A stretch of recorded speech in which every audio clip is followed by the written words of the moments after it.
Épisode 5. Nadia, le secret du village. Tokyo. On dit à Tokyo que le cri d'une femme est comme le vent. Il passe et personne ne le retient. Mais ils ont oublié que le vent, quand il se transforme en tempête, peut renverser les trônes les plus anciens. Aujourd'hui, le sang de mes blessures ne crie plus vengeance. Il appelle la justice, alors que le silence de Tokyo était une prison. Mais aujourd'hui, les murs de cette prison vont trembler sous les pas de la justice. Au village Mbanza, on voit le roi debout et entouré de sa garde royale armée. Sarah est à ses côtés, tenant la main de Nadia qui porte une robe royale propre. Le roi Mbanza, avec une voix de tonnerre, dit « Capitaine, prenez 12 hommes, allez à Tokyo, ne demandez pas la permission, ramenez-moi leur chef. Dites-lui que s'il refuse de marcher, c'est son village qui marchera vers la ruine. » Mbanza ne tolère pas de bourreaux à sa frontière. Sarah réplique « Père, laissez-moi y aller avec eux.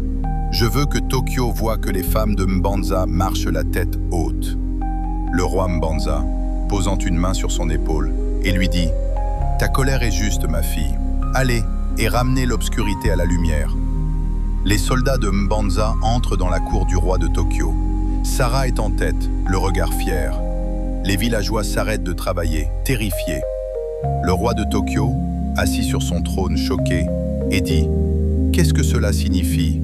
Pourquoi des soldats étrangers souillent-ils ma terre avec leurs armes ?» Sarah lui répondit « Roi de Tokyo, mon père le roi Mbanza vous demande au palais immédiatement.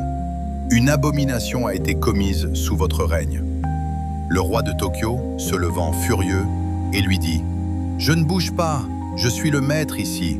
Les lois de Tokyo ne regardent pas Mbanza.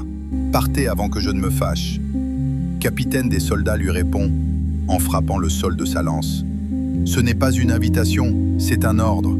Si vous refusez, nous vous emmènerons de force. Choisissez, la dignité ou les chaînes. » Le roi de Tokyo, regardant ses propres gardes qui baissent les yeux, il comprend qu'il est moins fort, et il dit « Bien, je viens, mais sachez que c'est une insulte que mes ancêtres n'oublieront pas. » Le roi de Tokyo marche vers la frontière, escorté par Sarah et les soldats.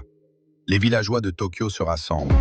Un villageois, chuchotant « Regardez, notre roi est emmené comme un simple voleur. » Et une villageoise lui répond « C'est à cause de la petite Nadia qui s'est enfuie. La lumière de Mbanza arrive chez nous. » Un vieux sage dit « Si le roi part, nous partons aussi. Nous devons voir ce qui va arriver à notre destin. » Une centaine de villageois de Tokyo commencent à marcher derrière le cortège, créant une immense procession vers Mbanza. La grande cour du palais de Mbanza. Le roi Mbanza attend sur son trône géant. Nadia est à sa droite. Le roi de Tokyo arrive dans la cour du palais de Mbanza. Il tremble en voyant la puissance du roi Mbanza. Moussa et Tante Agnès sont traînés derrière lui, enchaînés par les gardes et aussi suivis par quelques peuples de son village qui s'installent dans la cour. Le roi de Tokyo s'incline en bas et dit « Puissant roi Mbanza, pourquoi cette colère? Nos villages ont toujours vécu en paix. » Le roi Mbanza lui répondit « Roi de Tokyo, regarde ton peuple qui a soif de vérité, montrant Nadia du doigt.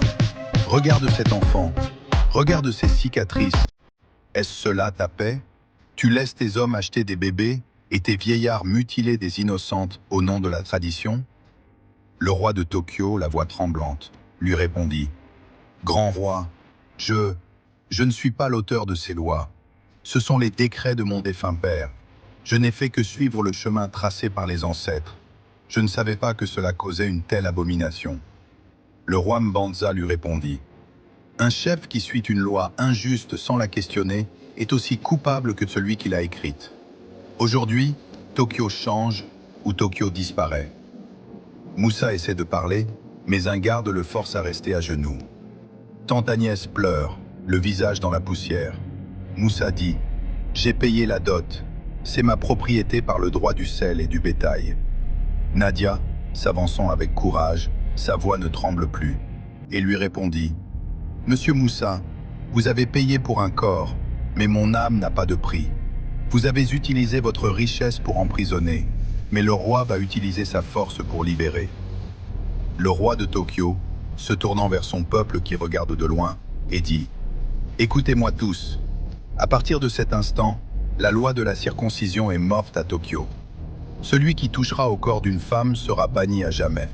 Écoutez tous, à partir d'aujourd'hui, le mariage forcé est aussi un crime. Moussa, tes terres sont saisies pour réparer le mal fait à cette petite. Agnès, tu as vendu ton propre sang. Tu finiras tes jours en prison pour réfléchir à ta trahison. » Une immense fête au village. Les femmes de Tokyo jettent leurs vieux voiles de deuil. Elles chantent et dansent. La caméra s'élève pour montrer les deux villages qui ne font plus qu'un. Nadia se dit « Le silence est enfin brisé. À Tokyo, les femmes ne pleurent plus la nuit. Elles chantent l'aube d'un monde où chaque fille est reine de son propre corps. » Quelques mois plus tard, un nouveau bâtiment blanc à l'entrée du village de Tokyo. C'est le centre de santé. Nadia, maintenant plus grande et vêtue d'une blouse blanche propre, accueille des femmes enceintes. Sarah, visitant Nadia, lui dit « Tu as fait du bon travail, Nadia. Le roi est fier de toi. » Nadia lui dit « Princesse, avant, mes mains étaient liées par la douleur. Maintenant, elles servent à accueillir la vie. Je suis la sage-femme de Tokyo. Je veillerai à ce qu'aucune petite fille ne ressente plus jamais ce que j'ai vécu. Ici, on ne coupe plus les rêves, on les aide à grandir. » La tradition est la mémoire d'un peuple, mais elle ne doit jamais devenir son tombeau. Le respect d'une culture s'arrête là où commence la souffrance de l'être humain. Brisons les chaînes du silence, car la vérité est la seule dot qui peut racheter une nation. Et aussi, le vrai pouvoir d'un chef n'est pas de maintenir de vieilles lois, mais d'avoir le courage de les changer pour sauver son peuple. Quand les femmes sont libres, c'est toute la nation qui respire. Merci d'avoir suivi l'aventure de Nadia sur @lestechchronique. Abonnez-vous pour nos prochaines productions.